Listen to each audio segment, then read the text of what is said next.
రండి. వీరు హనుమంతరావు గారని ప్రెస్ ఓనర్. నాకు బాగా తెలిసిన ఆయన. మీ తమ్ముడికి ఉద్యోగం ఇవ్వడానికి ఒప్పుకున్నారు.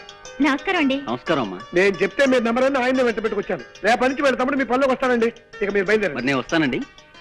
చూడు, ఈ విషయం మీ అమ్మగారితో నేను అడిగి చెప్పలేను కానీ నువ్వే వెళ్ళి చెప్పు. అక్కర్లేదు నాయన, నేనంతా విన్నాను. వినపడిందా? అమ్మయ్యా, నీ దయ వల్ల మా రంగిగాడు ఓ ఉద్యోగస్తుడైతే నీ పేరు చెప్పి దీపం పెట్టుకుంటాడు. అవును, జీతం ఎంత ఇస్తారట? 600. అలా నీలో నువ్వు గొనుక్కోకు నాయనా, కాస్త వినబడేలా మాట్లాడు. 600. 600? ఆ మాత్రం దానికే 6,000 అంత అరుపు ఎందుకయ్యా? అంత గట్టిగా అరవకు, నలుగురు వింటే నాకు చూడనుకుంటారు. అత్తయ్య గారు, ఈ లెవెల్ చాలా మీకు. ఎలాగో మీ అబ్బాయికి ఉద్యోగం దొరికింది కాబట్టి నేను మీ అమ్మాయి పెళ్లి. ఏమ్మా? అవునమ్మా.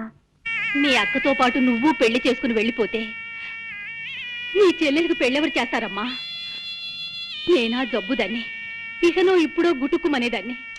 నేను కాస్త అటో ఇటో అయితే దీని పెళ్లి మాట ఏమిటమ్మా? అమ్మా వద్దమ్మా, నువ్వేం పట్టించుకోవద్దు. నీ పెళ్లి నీ సుఖం నువ్వు చూసుకోమ్మా. నీ తోడ పుట్టింది ఏ గాలికి పోతుంది నీకే. పెళ్లి పెటాకులు లేకుండా ఎందరు బ్రహ్మజోడు మొక్కల్లా ఎదిగిపోవడం లేదు. అమ్మా వద్దు సీత, ఇదే చెప్తున్నాను. వద్దు, నువ్వేం చెప్పొద్దు. ఊరికే అంటున్నావు అంతే. అంతే. 600 సరే. అవ్వదు, తస్తే అవ్వదు. లెక్కలెప్పుడు తప్పు. 6 6 100 ఊరికే నువ్వు ఆవేశ పడిపోకు. చెల్లెలి పెళ్లి చేసేదాకా నేను పెళ్లి చేసుకోనుగాక చేసుకోమా? చెప్పదని చేసి మరీ చెప్తున్నా. నా తల్లి, నా బంగారు కొండే, చెల్లెలంటే ఎంత ప్రేమమ్మా నీకు.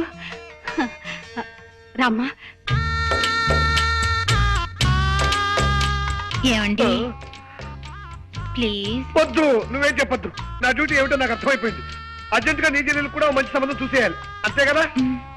నాకు సందేహం సీత. ఏమిటండి? అసలు ఈ జన్మలో మన పెళ్లి అవుతుందా అని. అదే మాటండి. చెల్లికో మంచి సంబంధం చూడండి, దాంతో అమ్మ బాధ్యత తీరిపోతుంది. చెల్లి పెళ్లి ముహూర్తానికే మన పెళ్లి అయిపోతుంది. అసలు మనం మొదటిసారిగా కలుసుకున్న రోజు నీకు గుర్తుందా సీత?